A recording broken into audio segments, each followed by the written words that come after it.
Welcome to Keep It Moving with Marsha Jews. We are so excited that you are here, and we have a wonderful show for you today. We've been staying in the arts and cultural experiences for the last couple of weeks. My guests tonight, we have two guests from 7 to 8, and it's Atim Annette Otten. She's Nigerian born, American and British educated designer turned curator. She's the director and curator of Calabar Gallery in New York. She's the African art curator for Amref Health Africa Art Ball, an advisor to the David Prize and the Downtown Biennial. In the last 6 years, she has focused on diversity, equity, and inclusion in the arts, from working on curating Black artists and licensing artwork by these artists for the Spotlight series of puzzles for Spin Master games sold by Target and Walmart. Our other guest this morning or this evening from 7 to 8 is with Nekru Thompson, who is Guyanan born and lives in Dallas, Texas. He graduated from the Guyana College of Art and Design in Ghana, West Africa. His works are centered on the universal themes of religion, culture, politics, and race. Painting mostly in acrylics, his works are heavily textured and colorful. And in his work, he can be described as abstract or surreal. Ni Narku is a member of the Foundation of Contemporary Art in Ghana, FCA Ghana, and his works have been exhibited in Ghana, Italy, and the United States. Welcome, Atim and Ni. How you doing? I'm well, thank you, and thank you for having us today on this wonderful Tuesday. Well, we're very excited. You have this huge show that's opening in portraiture at your gallery starting May 29th. Congratulations. Actually, it's the other way around. It opened on Saturday and it's closing on May 29th. Okay, so opening. I got it. So reading is fundamental, right? Yes, absolutely. But it's open now. So It's that's open you've now. had Yes, time to see it, yes, which yes. is a wonderful thing. And Nee's work is being exhibited there. So do you want to talk about how the show came about, Tim, and why it's so important? Yes. One of the things I've been looking at primarily is in within African art. I've been really looking at um, more or less what countries are producing artists and looking at artwork in a very particular way. So one of the countries that's doing that is Ghana, and so the last, I guess, 6 to 8 months, I've been really working on showing Ghanaian artists, pairing them together in terms of the ideas about the work. The previous show was on textiles, and this particular show is on portraiture in particular. In the last, I would say, last 5 to 10 years, there's been an extreme interest in Ghanaian portraiture Mm. as one of the pioneering for the next generation. The work has been um, really collected and shown in the United States and across Europe for the last 5 years. So that's kind of how the show came about. It came about from an idea that I had is let's just begin to look at uh, some of the artists that are doing it, and some of the artists that are based overseas and based in the US. So this particular one looks at two artists, which Ni is one. The other artist, Dennis Owosu Answer, both of them look at portraiture, but really look at it from the perspective of um, material, ideas, technique, and also just storytelling in a way that I think it's important. And a lot of their stories are, I would call, quiet stories. What do you mean quiet stories? What does that mean? Um, One thing about me, and in particular also with Dennis, is that you really have to take a look at the painting. And unless he actually tells you what it is, he's very good about titling the work in such a way that, gives you a certain amount of curiosity, and you kind of want to know more. So I would ask Nee to explain, for instance, there's one of his paintings that he calls Loyalty, and what the concept of loyalty is about. I mean, it's a very, what I would say, it's a quiet way of naming work, Mm. and naming work with his ideas and the way he's looking at the world. So, Nee? The show. So basically, I so I'll give you like a short background of how it all started with my new technique. So in 2017, I moved from New York to Dallas, and I always wanted to do something new anytime I'm in a different environment, because I will find myself in an environment, a new environment with an experience. So I always want to do something different. So in doing that, I was just doing texture on canvas with any theme that comes to mind. And with time, I was like, I've been doing this for a while. Then I brought this whole book of burlap from New York, because then I wanted to find a way, to experiment how my texture is going to look like on a burlap. But I realized anytime I apply colors, it keep on sucking all my colors. So I was like, I need a different alternative.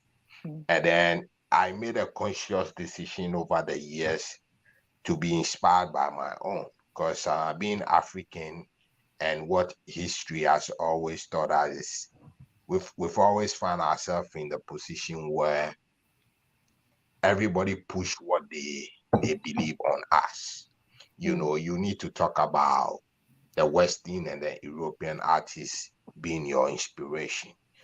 But for me, I've always said that there have been people that have paved the way for some of us, and we should look at what they've done over the years to inspire us.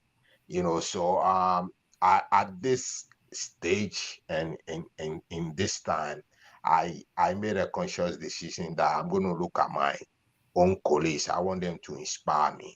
So I started to pay attention to what Ibrahim Mahama is doing, and my friend Serge Atukwefio, and also what Raphael was doing. And that really pushed me to the edge. And I said, okay, I'm going to cut out whatever I'm going to paint on my regular canvas, and we'll try to sew onto a barrel and see how it's going to look like. I've had a little bit experience by sewing pieces of canvases, a couple of years ago. So I can really play with it. So I started by that, and then um, that is how come I have this thing, on the bare lap, painting more of like a mixed media, on the bare lap. And Okay. also to talk So, about but that particular painting, I mhm, I always believe that we live in a world where people um don't, we live in a world where instead of us showing up for one's weakness, or we tend to look down on that. So this particular word talks about, showing up down, rather looking down when people are down. mhm. We need to lift each other's up. I, It can be so many ways that we can do that. and you're absolutely right. But one of the things that I want our audience to walk away with is understanding how you even realize that you had this ability to become a world renowned artist. What Well, was it when I you wish I am a world-renowned but artist. you are. You in Ghana and we over here and I'm in Baltimore and you in the show is gonna be in New York. That's world. Yes, That's the New world. York has always Let me been a call it dream. what I want to call it. You can call it what you want to call it when you get ready. I'm gonna call it world renowned because that's what you are as far as I'm concerned, sir. Thank you. And so what I'd like for you to also be able to talk about is how you even got there. You grew up and you said, "What? I have this ability."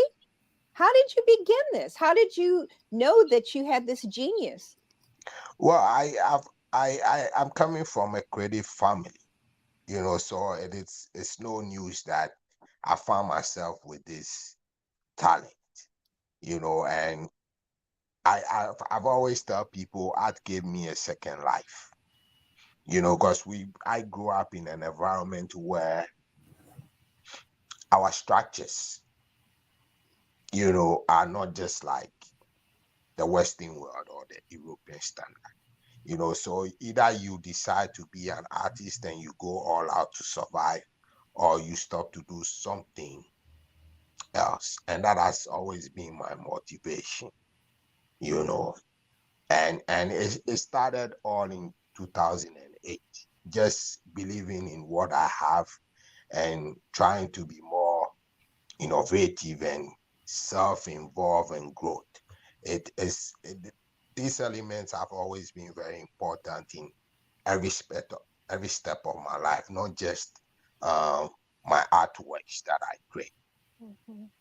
So when you started, and you're a young kid thinking, okay, I need to do something. I'm feeling that I have this creativity and I need to share it somehow. Mhm. What were some of the first pieces that you worked on? Oh, so it all started with traditional painting, just like the way we live in our, environment.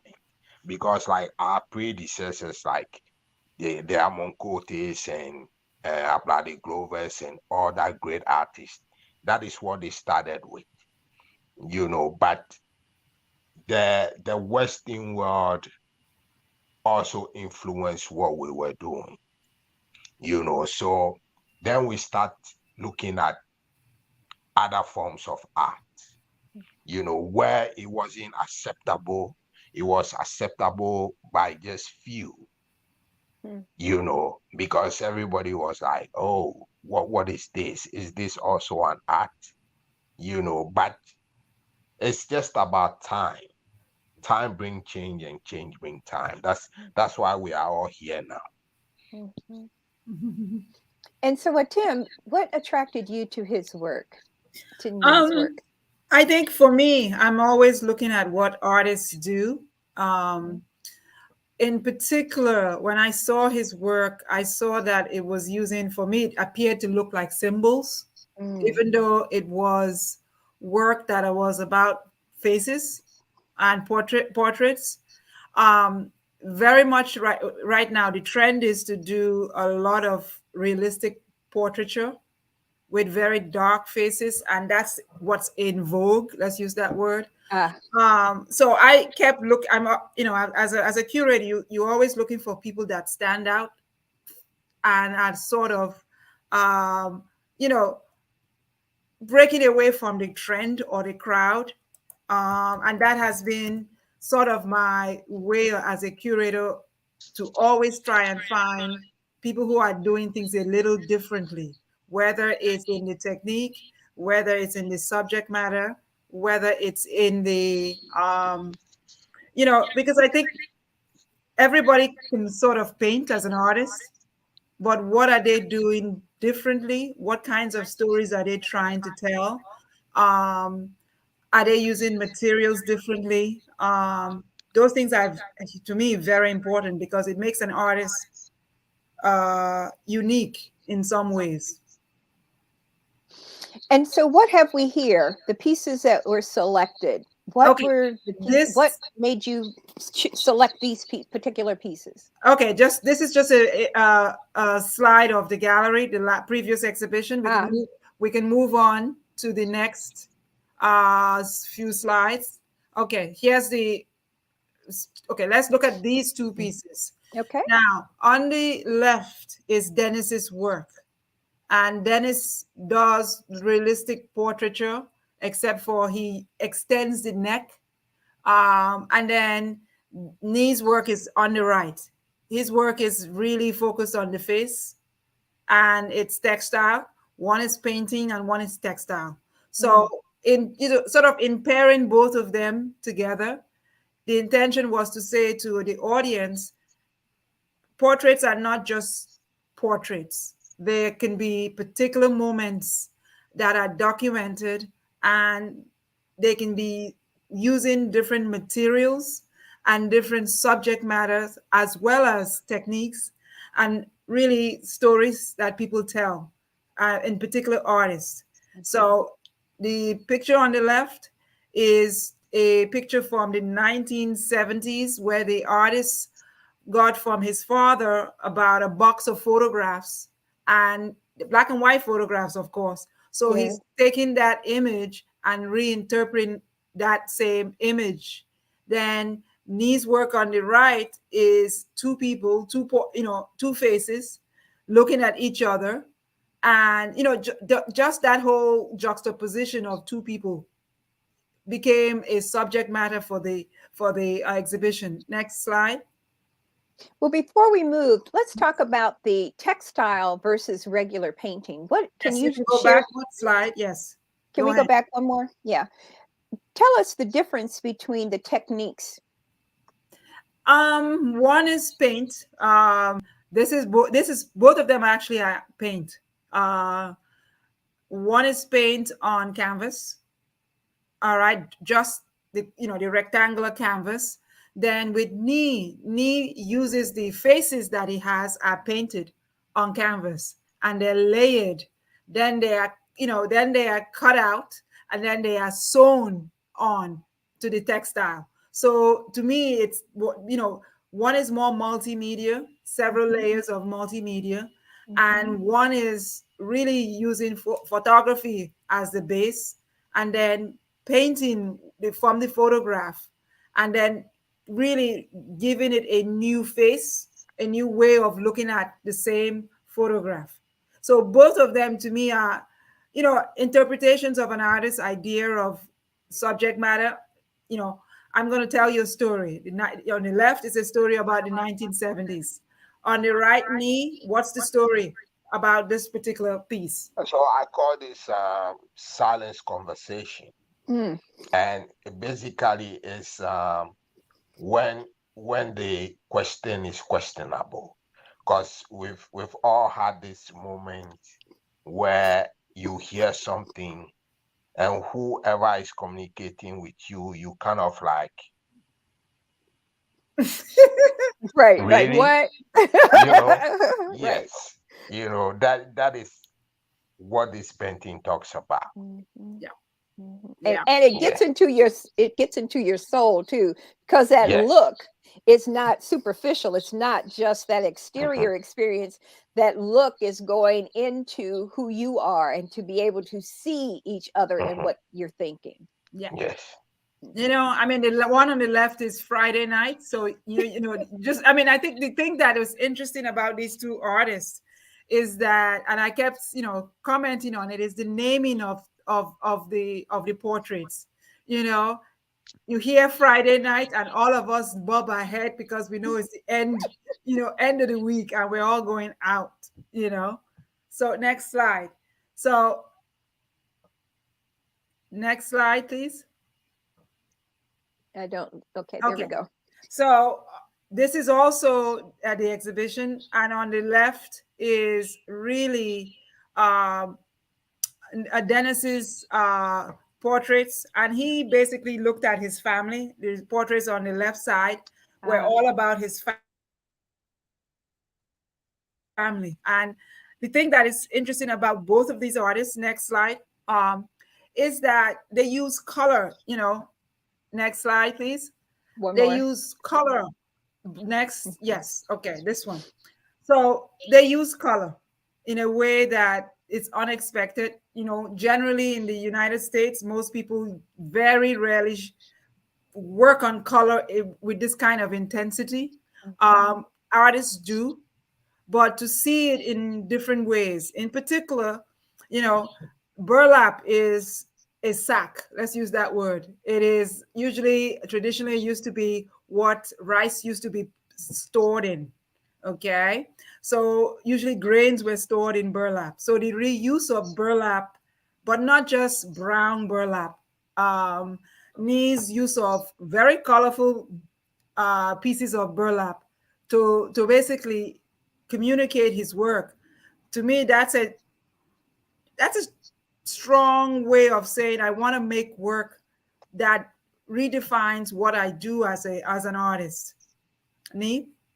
Yes, you're absolutely right.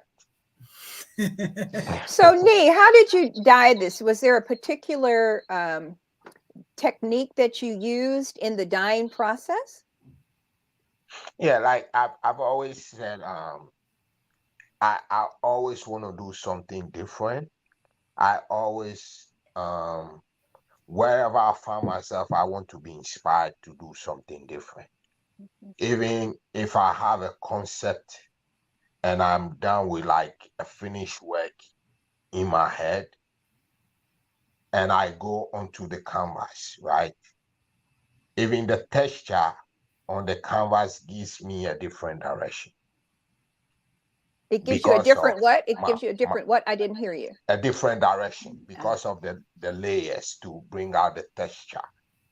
You know, so I my process can be very complicated sometimes, you know, and I try my best not to repeat color, the same color during a painting. Right. And I can see You the know, different yes, shades. yes. Now, but here's something that's very interesting. You have actually painted on the burlap, and burlap has a lot of, Now it's I paint porous. on a regular canvas, Ah, okay. and then I will cut and then sew onto a burlap.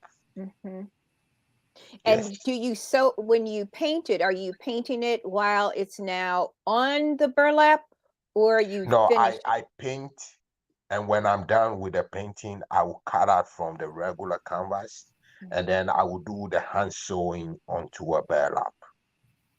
So is it have you sewn it throughout, or is it just around the perimeter? Just around. hmm Yes. hmm And so when you burlap has a sense of movement too, Mhm. right? Mm-hmm. It's not really still, and I don't know if that's because of all of the way that it's the weaves are so wide, right? When it's woven, they're wider than a canvas, Mm-hmm. right? So do you see, how do you manage that on this piece for it to be still? How do you mount pieces like this? When the work is finished, so there are three ways that you can mount when the work is finished. You can put it in a frame, glass.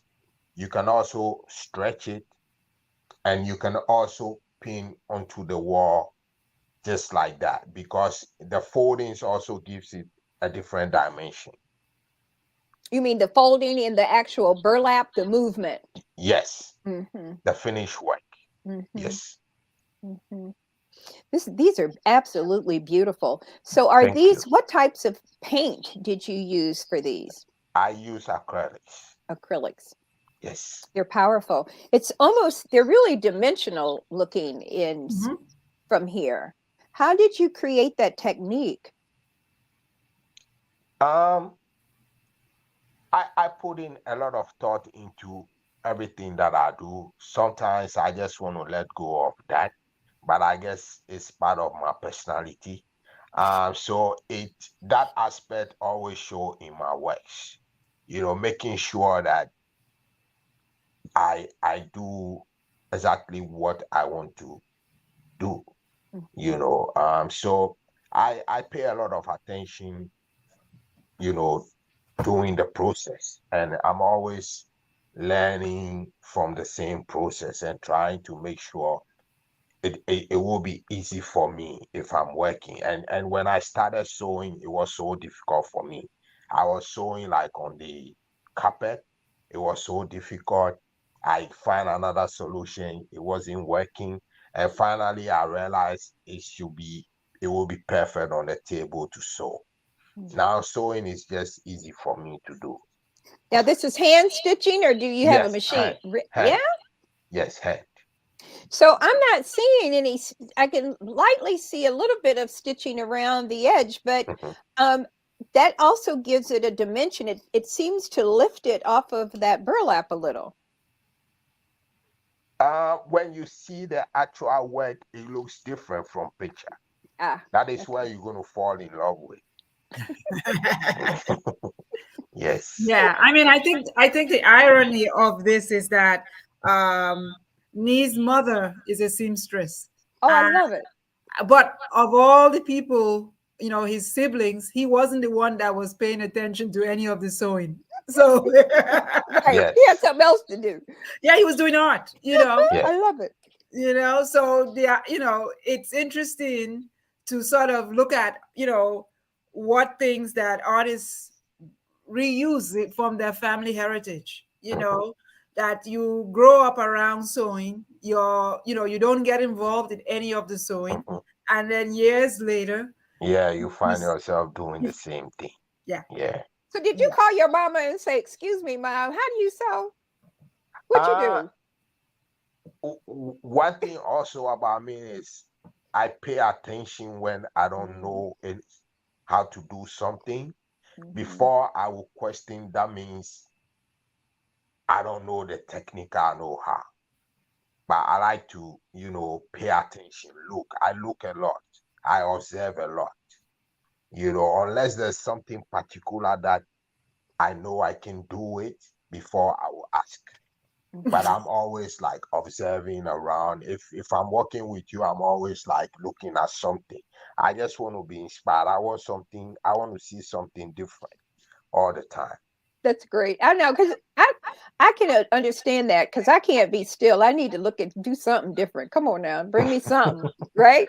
Yeah. Yeah. So I think we have another slide, Katanya. Thank Yeah. you. Katanya, our producer, is fabulous. Thank you so much. These are wonderful. Can you speak to these? Nee? Well, so with the first one with the pink background, that was 2017 to 2018 when I've just moved from New York to Dallas. So I was playing with it. I wasn't really like trying to do it was more like the experimental stage for this new technique. Because I was like, you know, I want to do something different. What can I do with my texture? So I was just, working around it, and I was like, okay, I will finally will sew. So I did two pieces between 2017 and 2018, and they all look different from each other because then I tried to also paint the on the burlap, and then the other Oh, one I just sewed everything onto the burlap. Yes. so wait a minute. You actually one of these you painted on the burlap? Is that where Yes, this the two particular women with one the with the stick? yeah, the neck holding the head is painted onto the canvas. Aha. Yes. But and then you sewed it onto the burlap. Yeah, so I Similar. I sewed everything before I painted the neck Aha. onto yeah. Okay. These are really interesting. What does that represent? What are the names of them? What were you thinking when you were creating them? These images are very strong. Um so I I always find myself paying attention also as I observe, so I get inspired by life in total. So even like overhead conversation, people experience, just about everything can can inspire me. But sometimes it doesn't come immediately for me to go onto a canvas and execute it. It takes a lot of process because I put a lot of thought into what I'm doing because of my technique, the texture. The black outlines needs to connect to each angle perfectly. So it takes time. It takes time to really come out with this type of work. But what's interesting though, in your outlining, even though it's black outlining, I don't get the sense that I know that it's there, but I don't see it as a line. Does that make any sense? I don't, it's sometimes you see the outline is prevalent. It's there, it's strong, Mhm, and it's wide or deep, mhm. but there's just enough to give you the sense of what it's doing, what Yeah. its purpose. Its purpose is being fulfilled delicately. There you go. Its Mhm. purpose is being fulfilled delicately. How do you manage that So I process? have a two way of getting the lines. There are times that I want my lines to look very sharp, so I use the tape. There are times I just like my works to represent the other side of me, that is the free flow. Mhm. And currently, all the works that I'm working on, my black outline is free flow. Mhm. Yeah. Mhm. It's powerful because it also creates these dimensions. Mhm. So you're seeing the shading happening on both of these figures but it's so, your work is so beautiful because it's so Thank you. delicate, but it's bold. There's a delicacy to the boldness. Am I making sense of Tim? Yeah, I mean, I think for me, that's the power of his work and Dennis's work, that the simplicity of it, and it looks very simple, but it's more complicated than it looks because it's really about how do you control yourself as an artist? How do you control lines? How do you control paint? And then what? And that transformation happened when we had a workshop back in Ghana in 2012. Mhm. By then, I have just started the texture in 2011. So when we had that workshop, about your ideas, your techniques, what you need to do, that is where it changed what I was Hmm. doing from there on. How You know, so? How so? What yes. what was what was it that impacted you to make that change so dramatically?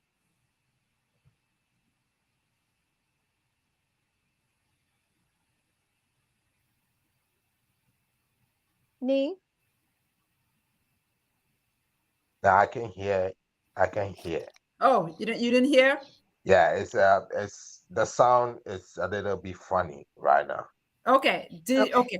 Can you repeat yourself, Marsha, So maybe? so I guess what I was saying is that you're dealing with this, there's a delicacy to it, but then there's a boldness. How do you find that balance? I still can hear the sound is acting a little bit crazy right now. Okay. All All right. right. I don't know what Okay. we can do.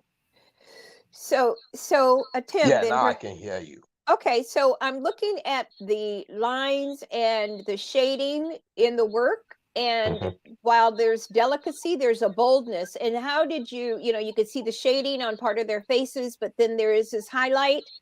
How do you find that balance? Because now it's there, those pieces are dimensional. Um, it I think it's always been part of the process. Even when I'm doing like bold colors, it is not just the finish color that is obvious. There are a lot of layers, Mm. underneath the final color. So it has always been part of the process. It's just depend on how I will execute it. Mhm, mhm. Now, Tim, when you look at this other painting, Hmm. how what did you think when you first saw it? The one on the left or the one on the The right? one on the right. The one thing that I like about this particular series of work he does, when you think of portraits, most people think of Usually portraits are the face and half of the body. That's the standard kind of portrait. This one was only of the face. So as a curator, I was curious as to why only the face. And then it was the eyes, the bold eyes, and then it was the mouth. It's almost like, when I was a child, I played with dolls, and then you took pieces of the dolls, and you could take pieces, like you take the mouth and you put the mouth on the body, you put the eyes on a body. So it was to me like that kind of choreography Mm-hmm. where the artist was, there were basically three backgrounds. There's the background that's orange, then there's the shape of the faces, and then there's the eyes and the mouth as the third layer. So that whole, for me, the concept of layering work, whether it's the one on the left or the right, to me that was a very interesting technique. I mean, artists kind of do that when they do collages, Mm-hmm. they layer. So this was kind of a different kind of collage, but it was a very defined collage. I mean, when I was talking with Nee about, what is it about the face that really, as an artist, that you're paying attention? Why just the face, nothing else? Nee? So, like, if so, this is how I'm going to define it. Every experience or every encounter with another person at a particular time,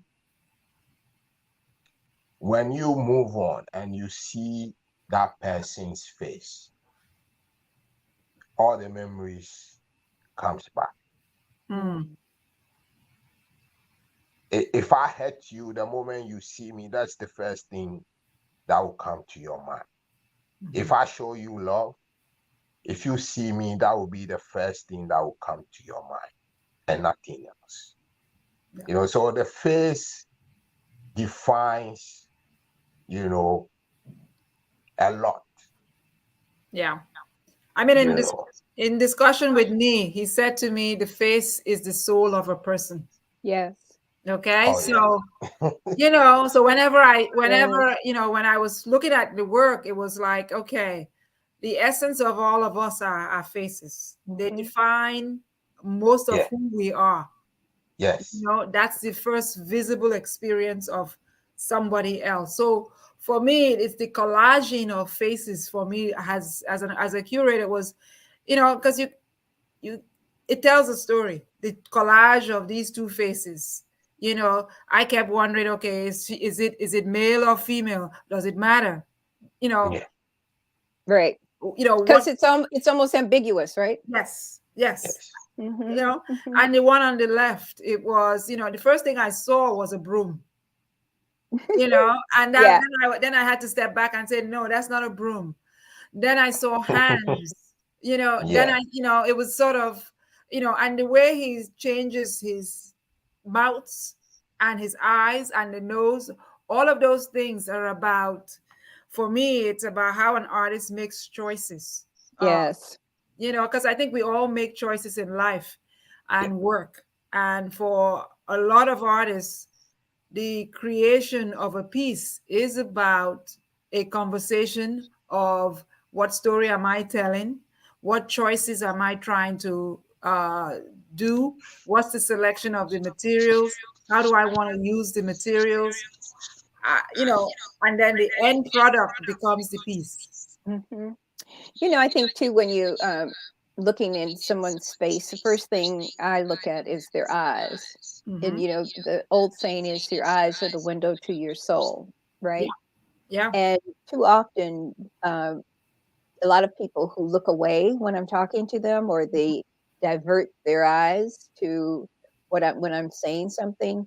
It always makes me suspect. I don't know why. Mhm. Like, okay, why are you moving and I can't see your eyes? I like to see, I want to see the pupils in your eyes. And it tells me so much by how often the eyelids, tremble.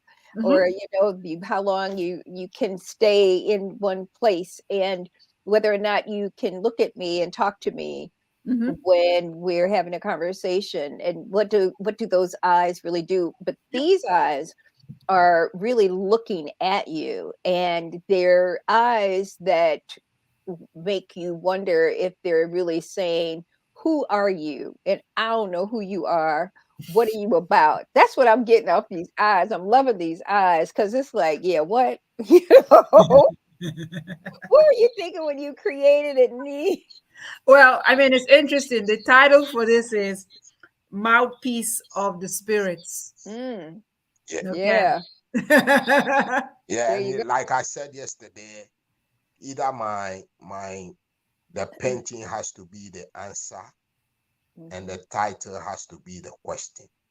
There Mm. are times that the title is the answer, and the painting is the question. But how do you know which one is which? What is it that you I use to always like the differentiate? conversation to continue. Mhm. I just don't put my thought onto the canvas or what medium I'm working with. I also extend it to the the audience. So even with these ones that I'm doing, you'll find out that I have only the black outlines in the work, not Hmm. outside the work. So it Right. is an open conversation, because I had experience where I did a particular painting, and it was this moment encounter with people. Just a little bit about that work. Um, where my studio was then.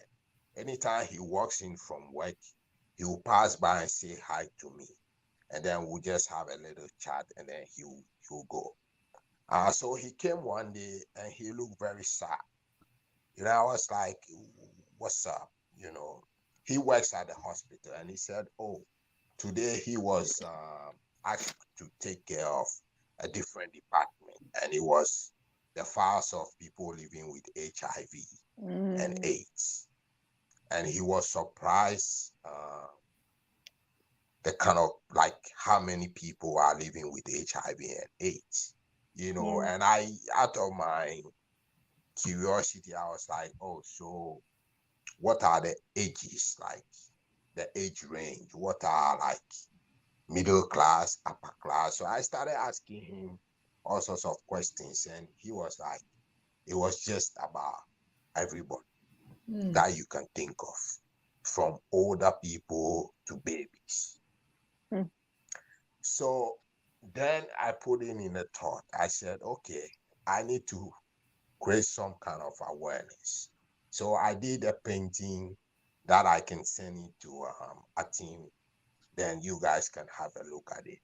I did what looks like a penis, you know, and I wanted to do an installation with my painting, and then we'll drop condoms around where the painting will be displayed. But at the same time, I had a second thought that it will be obvious, So I spoke to our director then at the Foundation for Contemporary Art Ghana, and she said, no, just leave the painting so that people can, think through it.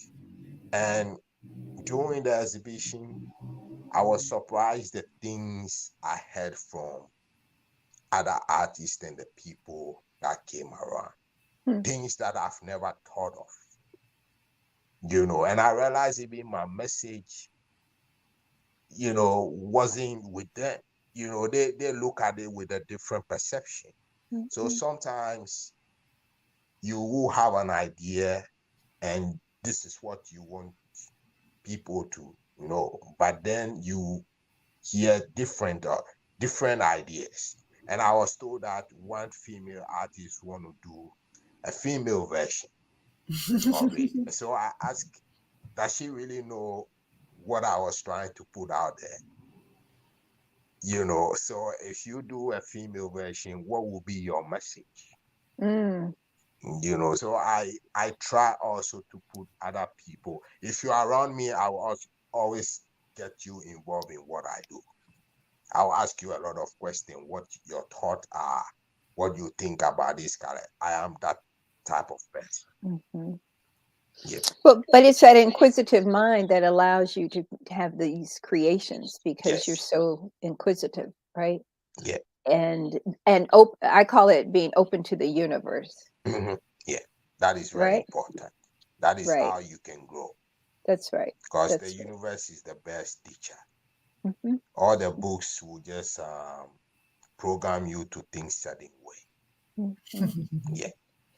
So, Tim, this is a wonderful show coming up, right? And can you talk to us about your beginnings and what brought you to open up a gallery and to bring such international renowned artists? I grew up, my mother, who's American born,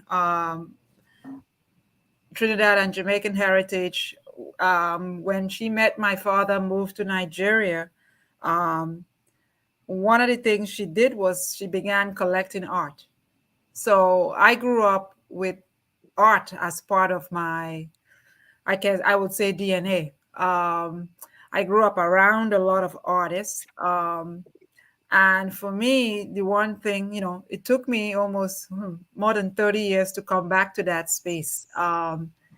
I knew that as I watched my mother periodically, I would listen to the artists, and they fit the quote unquote perception of what artists have always been considered. They were always broke. They were always coming to buy, sell work. And for a lot of my years, I stayed away from it. I went to architecture school, finished architecture school, began to practice, went into academia, and, when I opened my retail business about 17 years ago, ironically, I had one of the first exhibitions there. So, the things you run away from, you end up, 30 Full years circle. full circle. And I think about maybe about 7 years ago, I was asked to curate an art auction focused on African artists. And there were very few, at that time, very few curators whose prime focus was African art. Mhm, As I started to develop the project, part of me sort of knew that retail was going to change. And what I was interested in retailing was not what I was currently doing at that time. And I started to think about how do I show African art, African American art, and Caribbean art? What ways can I really think about how to do this a little differently?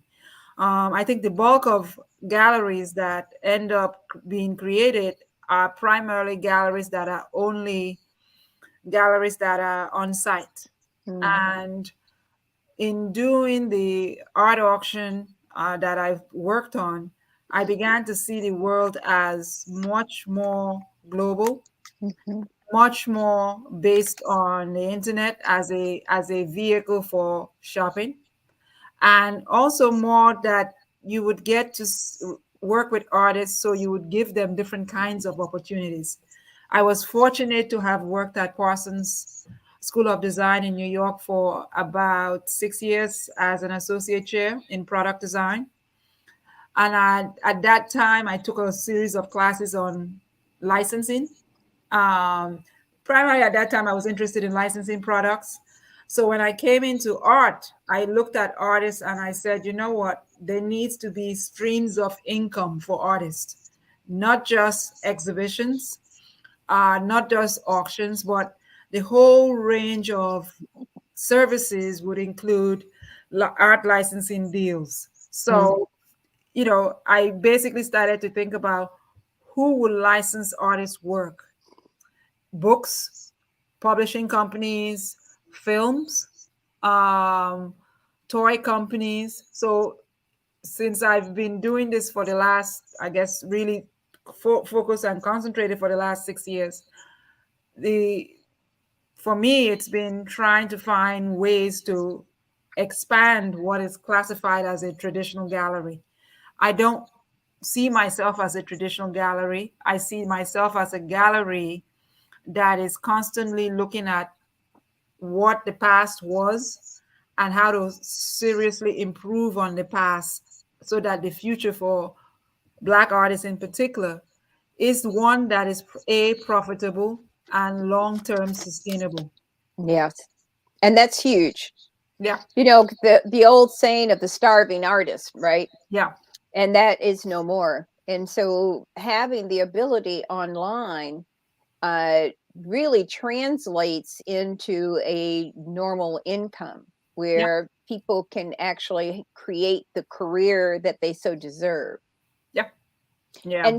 And so in looking at this virtual world, particularly with the pandemic, right? And we're Mhm. still in force in some areas.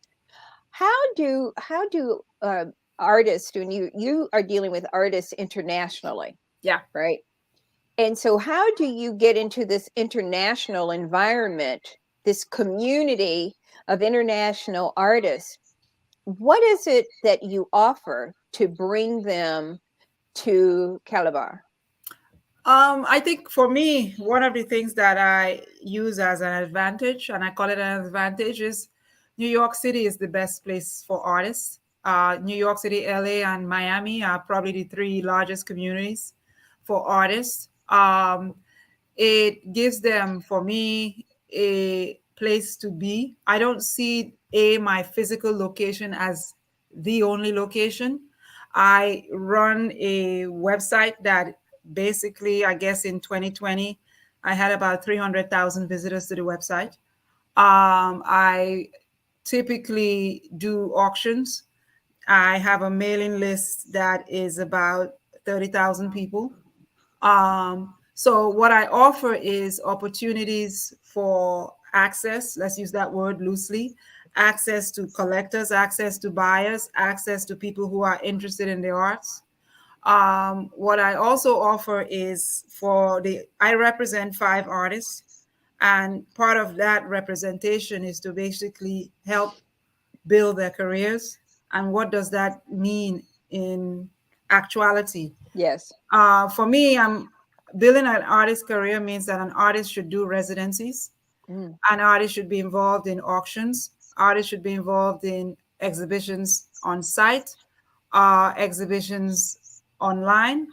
Artists should be sold through several different art fairs. So I participate in art fairs that are online, on site.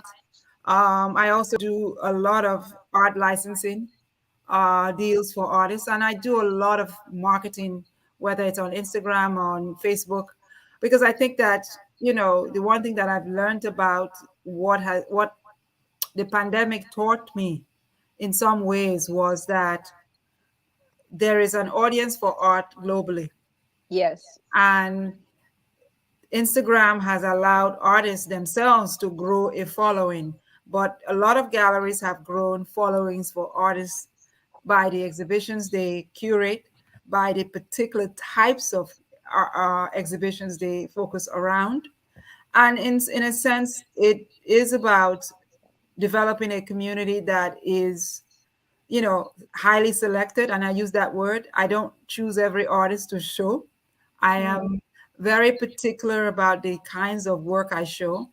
Um, Nee's work, very much like most of the other artists, says a lot about the depth of thought, the depth of selection of materials, selection of ideas, the use of color, the use of historical references. To me, I look at his work as before Picasso, because I think that Africans, everybody talks about Picasso, and I'm like, no, Picasso borrowed from Africa, and in particular, African mass. that's right. So, for me, it's a reconnection of what African artists have to contribute today that is also based on their, you know, what I would classify as before colonialism. Because Hmm. colonialism Mm, put a break on what the progress of Africa could be. Yes. That's You a know? whole, that's a show. That's a, Yes. don't get me on that. Yeah. Yeah. So it, for me, it's artists who are inspiring, artists who are really really doing what, what I would call research and investigation. Hmm. It's not, it's not really about, I always tell people that I am a commercial gallery, but I think I am both a commercial and a nonprofit at the same time, even though I'm not a nonprofit, Right. because I'm really trying to invest in Hmm. artists in the way they think, and also giving them a place to make sure they have a home, if you want to use that word, Right. a That's right. house to base themselves, so that if they don't fit what the trend is, I want to be that gallery that is showing artists that are not in trend. Hmm. Because I think it's important to find, find this, to be the space for those artists who think Right. differently. So we only have 2 minutes. Let's go back to, when are your workshops and how do people get in touch with you to make certain that this conversation continues personally and professionally together? And, we have a lot of artists that are in our circle, in our Mhm. world, Yep. that would love to be able to have conversations with you, I'm certain. So that'll be an offline conversation. But you have a workshop, I understand, that's coming up. Do you want to talk about that real briefly? I don't do workshops. Okay. I do art talks. I do conversations with artists. Okay. Yesterday's conversation was really dissecting Nee's particular way of working. Um, I am at Calabar Gallery. It's a Calaba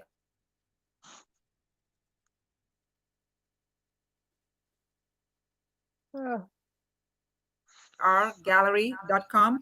Send me an email at info@calabargallery.com. You also can follow us at Calabar Gallery on Instagram, on Facebook, on Twitter, even on TikTok. What I do that's important is that I always tell artists, if you're interested in the gallery, send us a PDF of your work. Give us a sense of what the price is. Really tell us about each piece. I'm not interested in an artist statement. I'm more interested in really, it's Calabar Gallery, not calabar.com, but calabargallery.com. Um, but I'm always interested in what each piece is. So if you talk about each piece, then I get to understand how you think, and I can see how you resolve ideas or how you investigate. Um, in other things that are important, we're currently an artsy for an art fair, and then we are trying to begin the building of a Black women collectors. So that's a project that I'm interested in, because I think that there are a lot of Black women who collect art in our community. okay. Listen, this has been really unbelievable. I'm so excited that you were able to take time out of your busy schedule, both of you, Atim Annette Aton and Nai Narku Thompson. Thank you very much. You're And welcome. I hope that our viewers and listeners will actually be able to contact you all. And there's lots of art to purchase. Absolutely. Okay, Yes. please do come back. I appreciate it. Thank you. Thank Okay, you. thank All you right. so much. It was wonderful, and I Thank love your you very work. much. Thank All you. right. Bye bye. Bye Bye. bye. Have a good evening. Oh, this was really wonderful. I'm so excited that we're able to make this happen. And our next guest, we are so happy to be able to have him here, is Mr. Brett. Now, where is he? Hold on a second. Did Brett show up? Uh, Hold on a second here. Okay. All right. Concerts for Causes. And we have Mr. Brett Murray. Concerts for Causes is a nonprofit organization that utilizes major symphony orchestras and organizes groundbreaking events in combining entertainment, culture, and education to raise funds and awareness for those in need. Concerts for Causes, run by Brett Murray and staff, has produced amazing events and festivals. To mention a few, George Clinton, Bootsy Collins with a full orchestra, Larry Graham and Graham Central Station with orchestra, and very recently filmed for a PBS special Howard Hewitt, and Gerald Alston from the Manhattans, and Russell Thompson from the Stylistics with the full orchestra and choir. Since its beginning, Concerts for Causes has given hundreds of musical instruments to deserving students, and they've produced amazing events and festivals. And so they have been really working with giving these young people the instruments to be able to learn their craft. And their Save the Music program purchases brand new musical instruments for students all over the country, with the dropout rate of high school students in certain areas for certain demographics are over 50%. Studies show 95% of high school students who are involved in a music program will graduate and go on to college. A staggering statistic. Many of our high schools have wonderful music programs with dedicated teachers. But let's bring Brett on so that we can talk a little bit more about this and see how we're doing. So, Brett, are you around, or let's see. Concerts for Causing is in the stream with audio only. So, can you Brett, hear me? yeah, Yes. where's your camera? I'm not sure. I'm keep clicking it. It says start cam, but it says it's not coming on, and I have no idea why. Did you hit the link? Yeah, I did. And it's stop cam, and you want to hit the little camera again and see if it comes back on. It should.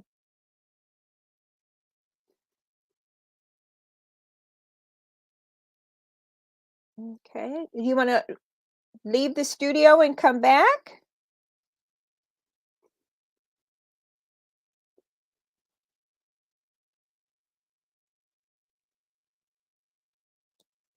Okay. So, Brett, why don't you come and just do the audio if you can hear me? Can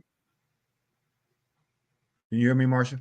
I can hear you. So let's just go ahead and do it with the audio. If we can you? Okay. Wow, because I put on a new outfit and everything, but that's okay. Go ahead. Okay, but you should still be able to, if you hit the link and you come in, you want to make sure that your camera, there's a thing to make sure that the camera is on. Yeah, I clicked that. In the bottom, you see the little camera underneath the picture? I do. It says start cam. I clicked it. And when I do that, it actually mutes me. So I'm not sure what that's about. Okay. So you want me to try to leave and come back? Yeah, I don't know. Katanya, can you hear this? I don't know if you have any recommendations. And then we'll just talk about art while you're here. So Katanya.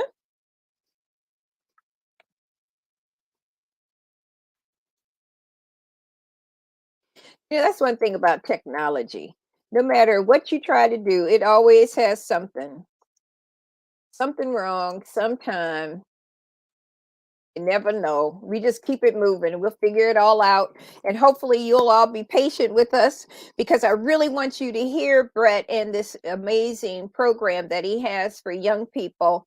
I think one of the biggest things for me with the program that he's doing is that I grew up in elementary school playing the violin, and it took me forever, but I did not become a concert violinist, but I do appreciate it, and I appreciate the symphony, and I appreciate just the music and being able to allow it to take you elsewhere, right? And so too often we don't have enough children who can get into the arts on so many different levels, from being in visual arts or painting or clay, or if it's music, or if it's dance. The arts are just a beautiful way to be able to tap into your spirit, to really reach another dimension of how we function.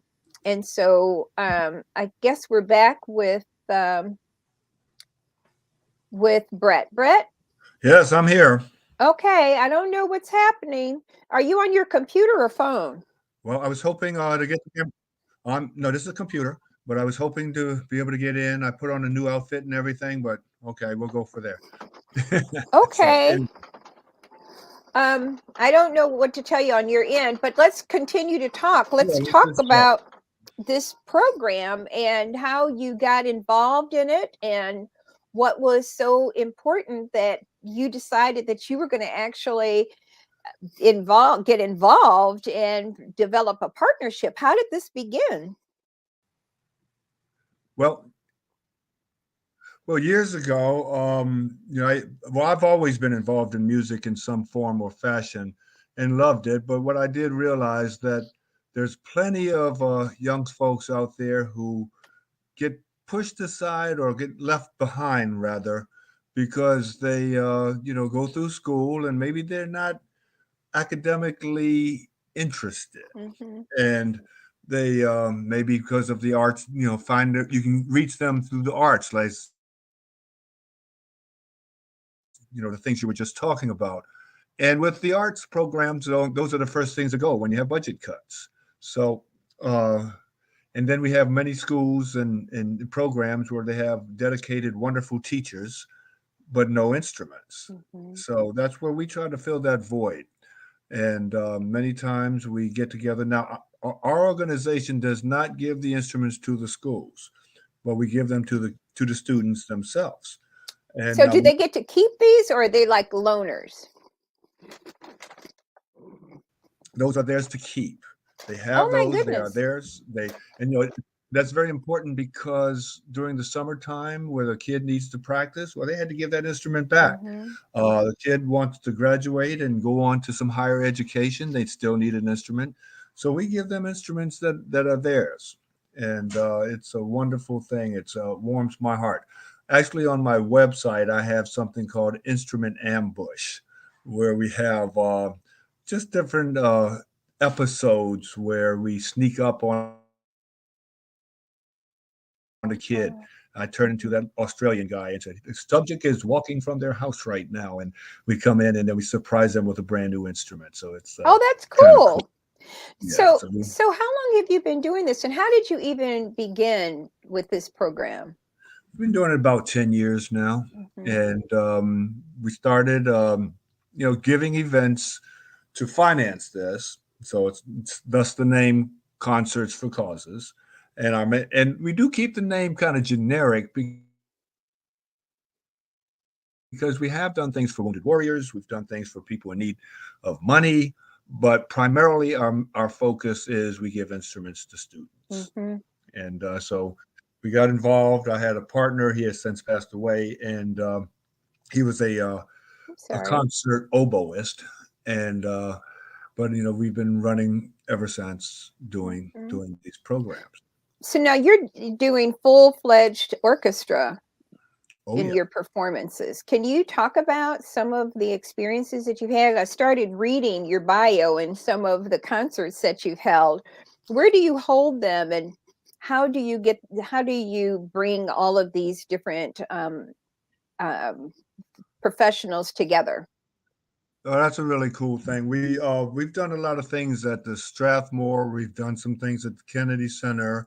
As you know, the one that you were talking about and out your way was out at the Murphy Center, and and we did a big program there.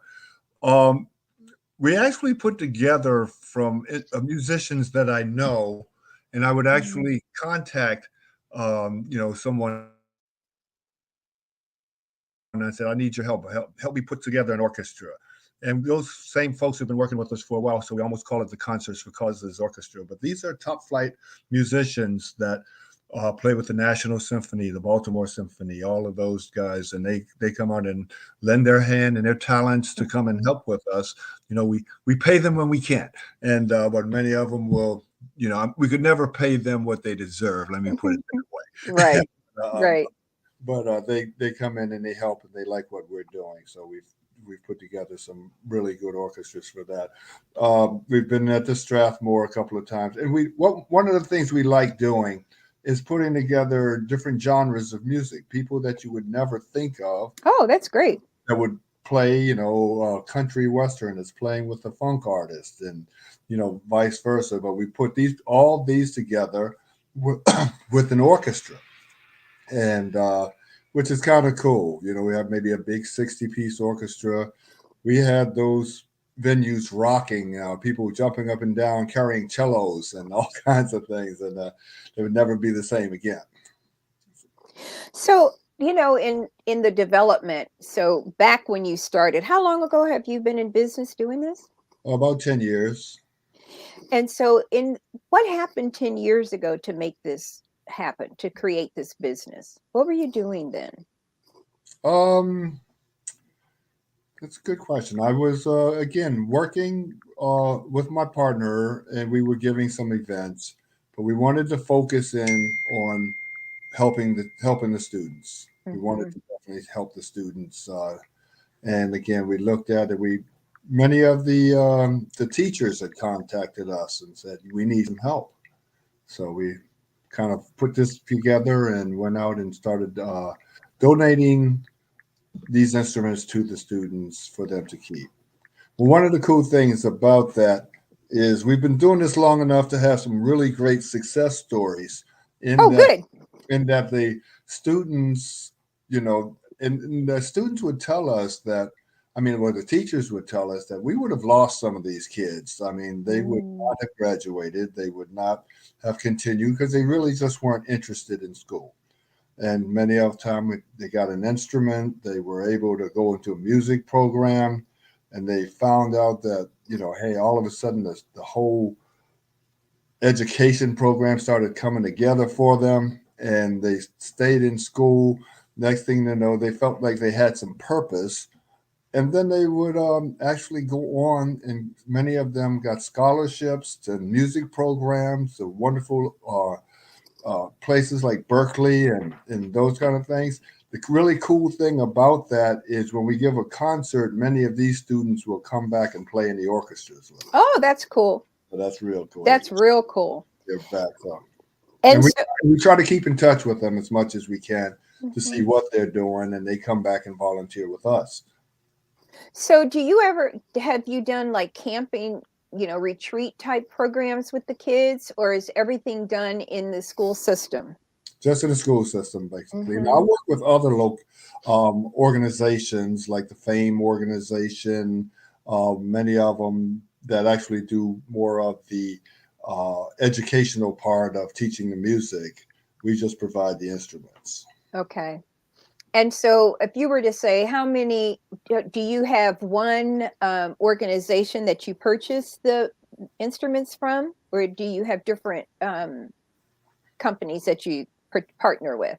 Different companies. I have recently hooked up with Guitar Center, who's starting to try to give us more and more instruments. One of my partners is put together with Con Selmer, but I also have an online music store that we run, but the main purpose in that is so I can buy instruments wholesale. So I can get things. But the way it works is a music director from a school will give me a wish list and said, I would like to have this student get a trombone. I would love for this student to get an oboe. This student to get this, and we try to fulfill their needs as much as we can. And so in looking at that, and here's a picture of Brett Murray. It may not be your new suit, but you sure look sharp. She's put up a picture. But, I think, too, in looking at this is being done in the greater Baltimore, Washington area. Do you have plans to travel anywhere else? Are we going to keep it in this mid-Atlantic community, or how is this working? I primarily do it here because I'm located here, but I've done programs in New Orleans. I've done programs in Los Angeles. We're getting ready to do a program down in Lynchburg, Virginia. That's coming up in October. We've got some other places. And then we also have a relationship with some kids and things we're doing in Cuba. Mm. And that's right before the pandemic and the world went to heck in a handbag. We had plans to take 40 kids to Cuba, and these are all young jazz musicians. And Wow. we set up the most amazing program where they were going to work with the Cuban kids and their Latin rhythms and teach each other. They were going to teach them jazz, and they were going to teach our kids the Latin rhythms, and have a big festival afterwards and a big program. And it hurt. I was heartbroken when we weren't able to go, but we're trying to put it back together now. Okay. And so, what is the next thing though? How do you, I mean, I guess a lot of people are going to Cuba, so you'll try it again next year, or is it off the Yeah, table now? I just got together, excuse me, with them, and Can't hear you. to give them some Uh-huh. more instruments actually. And we started talking about that again. You know how everybody wanted to go, and everybody said, "Well, let's see if we can make that going again." So we're going to try to work on that. Oh, that's wonderful. So now you've got Concerts for Causes coming up. What are the Mm-hmm. dates for this? Okay, well, the thing we have coming up is called Savor Bowie Spring Festival. Okay. And this is coming up this weekend, which is Saturday, April 23rd, and We've lost. Sunday, April 24th. It's 11 to 6 each day. It's 11 to 6 each day. So you can come on out. And guess what? The admission is free. Mm-hmm. We actually have taken over the entire Bowie Town Center. What? And and this is actually the 10th time we've done this event in the last 6 years. And we have 2 stages, 24 music acts, some of the best bands. And I feel so blessed because I said these bands come and support what we do. But they're amazing bands, amazing entertainment, 2 different stages. And we have complimentary wine tasting from some of the best wineries all through the Maryland area. And we have probably almost 200 vendors. Oh, wow. That's a lot. Yeah, so everybody will come out. It's a lot of fun. We have things for the kids to do. People come in and have a great time. They can spend the day. Saturday, they can do both days, whatever. It's free admission, and we can come in. And so there's parking there, and it's a broad space. It's the town center, so that's where the shopping center is, right? Exactly. Yes. Okay, so there's plenty of free parking. Correct. And it's going to be from 11 to what time? 11 to 6 each day. Okay, so that's a whole weekend. So how do people get the tickets? I know she made it a little smaller. Can you tell us? You can actually go on Eventbrite and look up Concerts for Causes, and you can get a complimentary ticket. But between you and me, just you and me, Marsha, don't tell anybody, you really don't need the tickets. You can come on out and just have a good time. But the tickets will let you make sure that you are kept abreast of all of our upcoming events, and you will know where it is. But it's at the Bowie Town Center. It's between 11 and 6. You just show up and you have a great time. But you mentioned that it's a whole weekend. Well, we also have one of my partners who we were hoping that was going to be able to do this interview with us, and that's my friend Joe Clare. Now he is actually having we are on a mission to put Bowie on the map. Bowie's on the map. Don't they have a school out there? The Maryland Entertainment. What? Yes, they do. They have a Bowie University. Yes, indeed. But we actually have at the Bowie Performing Arts Center that night, Saturday night, the 23rd. So our program is over at 6. And then everybody is going not far away to the Bowie Center for the Performing Arts. And this is called Bangin' in Bowie with Joe Clare and Friends, who's a pretty well-known comedian. Okay. And he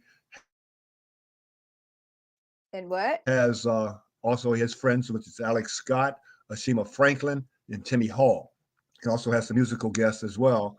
And though there is a cost for that event, I think it's $30, but people are going there. So the weekend, the weather is supposed to be amazing. I would tell everybody, I don't if you're far away, I would get a hotel room.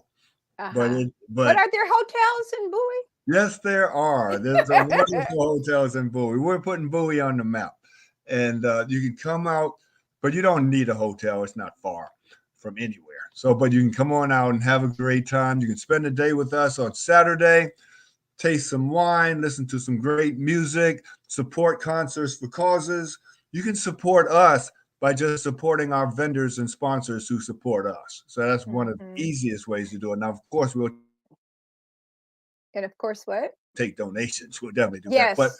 the whole thing is come out and support the people who support us. And then you can go over to the Bowie Center for the Performing Arts and see some great comedy. And again, you can come back and see us again the next day. So it'd be a great time. Have a wonderful, wonderful time. I think this is really exciting that one, it's partying with a purpose, right? It is. And just thinking about, I was really blessed to be able to play the violin when I was in school and to be able to have this outlet. And so many children don't.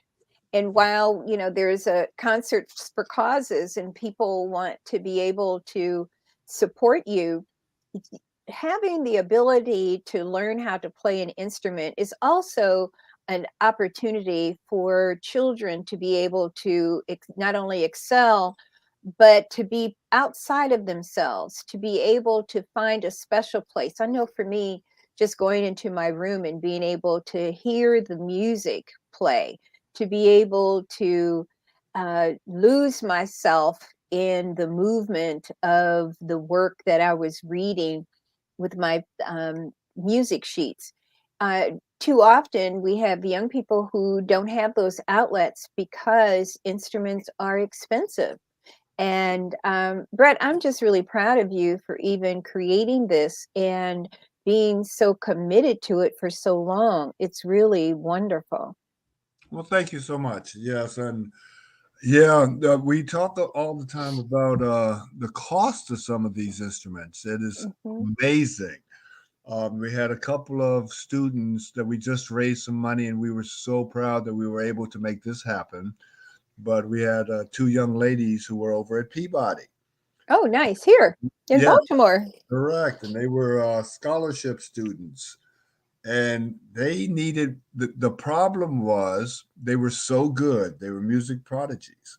And their instructors were telling them, look, you need to upgrade these instruments you have so that you can do what you need to do and be able to play where we want you to be. Right. At Now, that level. exactly. So Hmm. they got in touch with me. Their mom got in touch with me and said, "Hey, I don't know if you can help us, but we need some very, very expensive instruments." And the problem is they're so small that they need an expensive instrument, but in a smaller size. Hmm. Okay, so now that's hard to find, and if you can find them, they're very expensive because nobody wants to make a $30,000 instrument for somebody who's only going to have it for 2 years Right. because they're going to outgrow it. Right. And that's what the instruments were costing.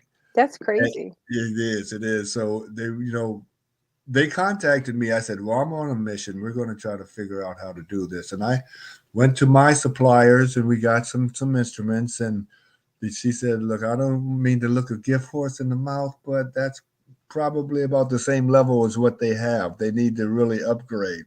When I looked at the prices of the ones they wanted, I was Yeah. shocked. Right. Okay. But I Right. actually went to everybody. We did a GoFundMe. We did everything. And we were able to get them those instruments. And Hmm. it was a viola and a violin and quite expensive. But the kids are doing wonderful. And they're actually going to play at this event on Saturday. That's wonderful. So let me back up because this is really disturbing. you're saying to me that places like the Peabody, which is a Johns Hopkins organization, and you're saying to me that these children have to purchase $30,000 instruments or something compatible to that or comparable to that in order to participate in their programming. Can't say that that's always the case. In this particular case, like I said, I was on a mission for these young ladies because these are scholarship students from Southeast Washington. Mm-hmm. And so they were already in a situation where, they were rubbing shoulders with folks who may have a lot more. And they were supposed to bring that, but they said you really need to upgrade these instruments. And their mom said she was at her wit's end trying to find where to get these instruments. And we talked to all kinds of folks and music stores and what have you, and it wasn't happening. She reached out to me, and I said, okay, I am getting real personal here. I'm going to make sure that we find this, and we got it done. Mm-hmm. So did you play an instrument when you were growing up? Yeah, I kind of played everything, but like what? What did you play? Well, I probably started off with the trumpet and then the baritone horn and trombone, and then switched to bass guitars and stuff like that. Okay, so you went from reed instruments to string, and that's a lot. Yes, indeed. Yes, indeed. So do you play any instrument now? What are you laughing about? I'm laughing because my friend Carol is sitting here saying I should play one of my videos right now. Oh, I love that. Let's do that. No. Yeah. Okay. Gerald, I don't know. Get on the phone. Put Gerald on the phone because I don't want to talk to you. Where's Gerald? How would we even do that? Anyway, well, you got to figure out how to tell Gerald to turn on the camera for you. Yeah, I can't even turn on my camera, so how am I going to do it? But Gerald might be able to help you because you don't know what you're doing. You could go. You could go. I was talking about Carol. I was talking about Carol. Oh, okay, Carol. So Carol, get the man's thing on so we can play the video. But or can you email the video? Email the video to me, and then we'll send it to Catania. She might be able to do that. I don't know. Okay. Why don't you do that? Send it to me. You got my email, right? She just sent me something here. I'll work on that while we talk. Okay. No, okay. I was just saying that all summer long, not summer, all during the pandemic, I was stuck in the basement, and I would do something called Funky Fridays. What's that? I would just play up to 9 different instruments and sing and harmonize. And I tell everybody, don't take this too seriously because I wasn't being serious with it. But I would send one out every Friday, and everybody would just die laughing. It was really kind of cool. So those are kind of funny. So Brett, I'm gonna send you a text that has the email to email the thing to Catania. From the phone or from the wherever you can. I don't know. All right. Well, no, I have the one she sent me, so She sent you an email. Yeah, she sent me an email. So okay, so send her the link for the video, and she can make it happen. All right, but now. Thanks, Catania. I don't know what I'd do without you. I appreciate you so much. Okay. Y'all set? I'm losing. We're trying to work on it. Can you get my iPad on? Oh no, I was just trying to find my iPad to do that. But anyway, while we're doing that, let's. But everybody who's in the listening voice, come on out and have a wonderful, wonderful time with us. And we're just going to have a great old time. I'm trying to see if I can send this to you from my iPad, Marsha. Okay. So, well, see, you could be using your iPad to be on the thing. Oh, probably, but you're so jive. I'm glad that you're my friend, so I don't feel badly that you don't show up. Well, wait a minute. I tried. It wasn't. Whatever. All right. I ain't even. I'm not even trying to hear it. That you know. Right, right. But I think one of the things that's really, I don't know, it's just stuck with me is the cost of this equipment, these instruments, and you have young people in college that uh, these schools, these universities don't loan these instruments to students. They have to purchase them. Sometimes they do, but it's very, very helpful to make sure that someone has their own again, so they can take it to them and practice in the summer, and they can have their own. And again, a lot of these organizations, especially if they're going in as music majors, they do expect them to have their own instruments. But I'm on a whole nother thing now. So if you're saying that a college student has to have a $30,000 instrument and they also have to pay for college tuition, that doesn't make sense to me, and housing. Mm-hmm. Which is why we have the haves and the have-nots. That's huge, Brett. How did you Mhm. find out about this dilemma? What happened that you even started doing this program? Well, I mean, I learned on a lot of that as I went, as we went further. But I mean, but just from the high school level, we looked at the fact that people did not have instruments.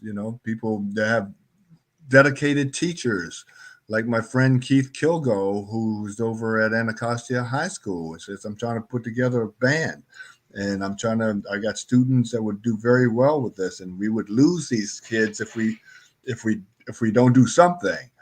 But I don't have any instruments, and this kid is showing some promise, but he needs a trombone, and it's no way possible that his parents are going to be able to afford one. So, Mhm. this is how we started doing this. Wow. And so have you sat down and done I guess, an audit of the schools in the greater Baltimore, Washington area and where the most need has been or required to assist Um, these young people? no, it's kind of been hit or miss. We send them Hmm. to people we kind of know and we Okay. work with, but then we get more and more because I send stuff to Anacostia High School and Suitland High School and say, "What are we, chopped liver?" And so Right. that's Right. Okay. So I don't know if we're able to, Katanya, if we're able to get the video going, or Brett. I'm trying to send something right now if I Oh, can. cool. Trying to. Okay, ladies and gentlemen, please be patient with us. We're really excited. I want to see this video, and I'm glad that we had Brett's picture so you can see him.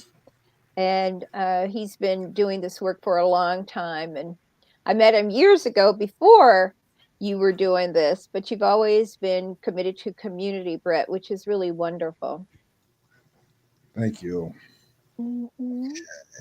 And again, please let your listeners know that this is something that was not too serious, but I'm sitting at home with a bunch of instruments, and I would do this and send this to folks. So we'll see if this works.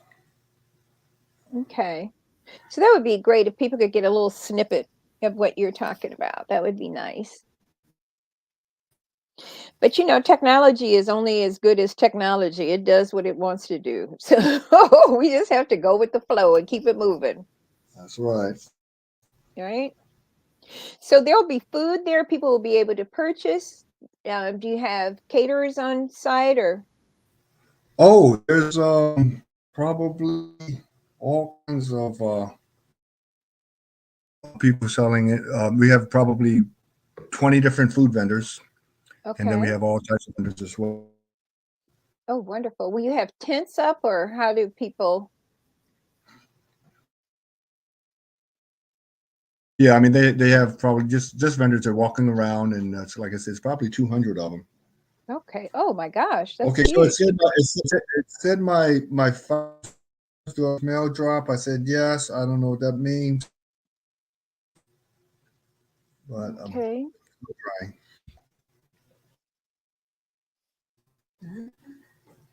So let's see. Ask Tanya to share the Facebook page. You can probably just go pick up I'm the sorry. link. Ask Katanya what? I don't know if that will work. Oh, she said got it. You got it. Okay. She's downloading it as we speak. Yay, Katanya. Woo! And I said, I'm just saying one I did. You're breaking up. You're breaking up. I sent the one I just did last Friday. I've done Okay. Cool. So she's got it, and she'll get it up as soon as she can. I think that's wonderful that you have that. I'm really sorry we didn't get to see each other, but this is still wonderful. You know, anything? Say it again. Does anybody have any questions for us, or we watched everybody? I don't see them in the chat. If you have a question, put it in the chat, and we'll see. We have Katanya said she loves this with a red heart, and Glenn Smith said good evening. Bill Webb said another home run program, great guest and wonderful hostess. Aha! You know, that's what your friends for. They're always supposed to cool is pump that? you up. Yeah, that's real cool. You know, Bill Webb and I've been friends, so I don't even know since the 90s or something. And then Eric Kelly, Dr. Eric Kelly, says this is a great program. And he has the Black Business Expo that's coming up in May. Awesome. Yeah, yeah. And so I guess Katanya is now doing her thing. She's still downloading. And I guess it's going to be shortly. There's something else too. How are the parents involved? Do they participate and attend the, or would you even know whether or not some of the parents are attending your events? Not. Some are very, very dedicated. For instance, like the young lady, she reached out to me. Her story was, and she cries every time she tells this. She said that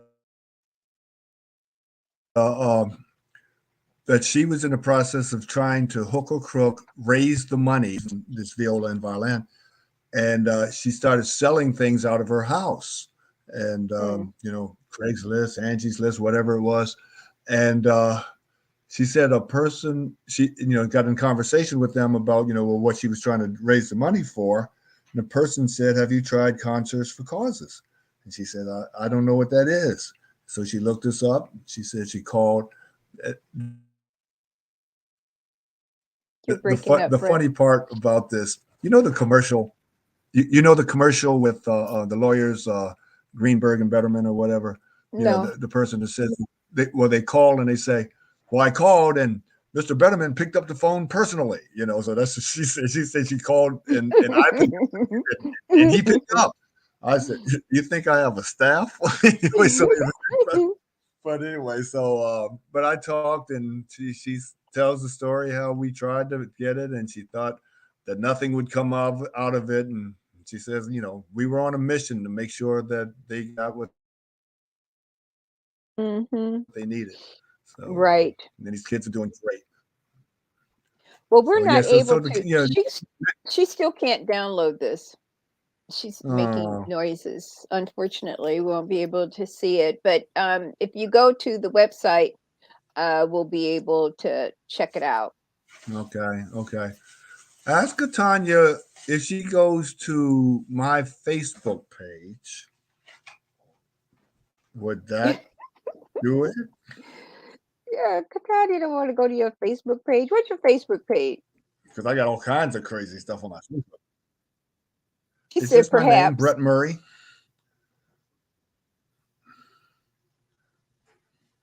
And you know, there's all kinds of. Is it a YouTube or what?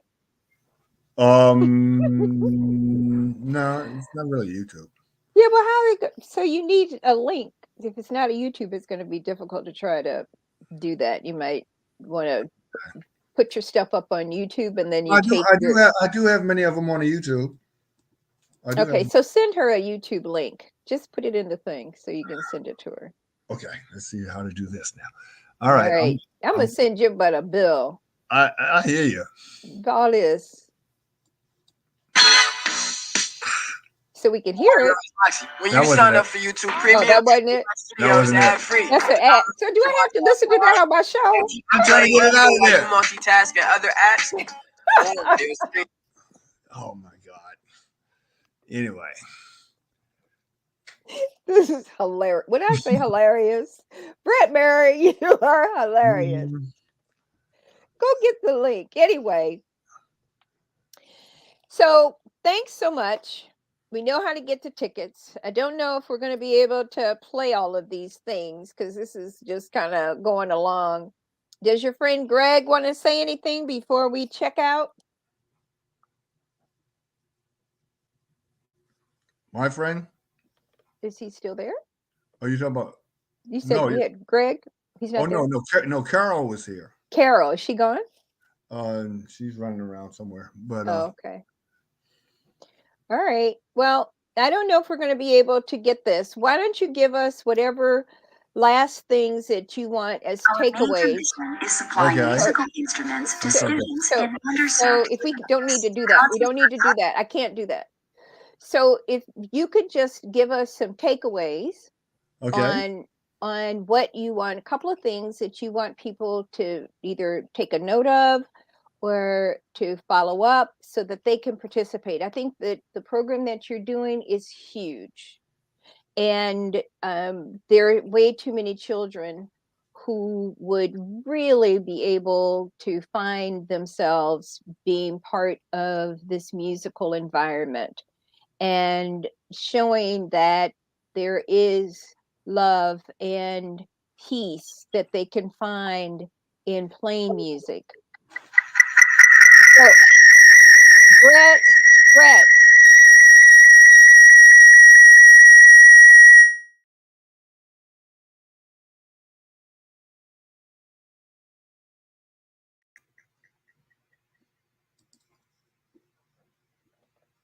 Okay.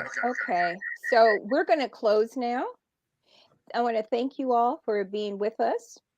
And Brett will be able to get you tickets at concertsforcausesinc.org. And if you go up on the website, you'll be able to see when all of the events will be held. I didn't do anything.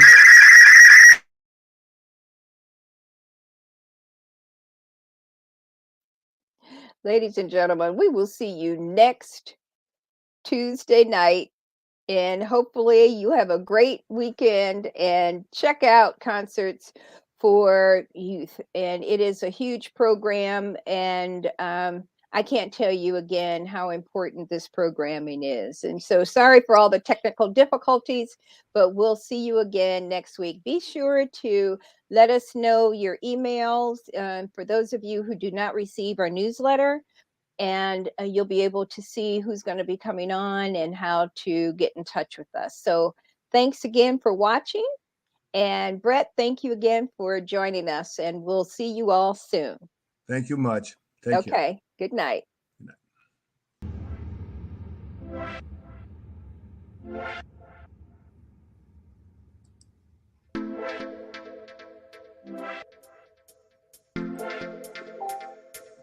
Well, I still got some more. What? I mean,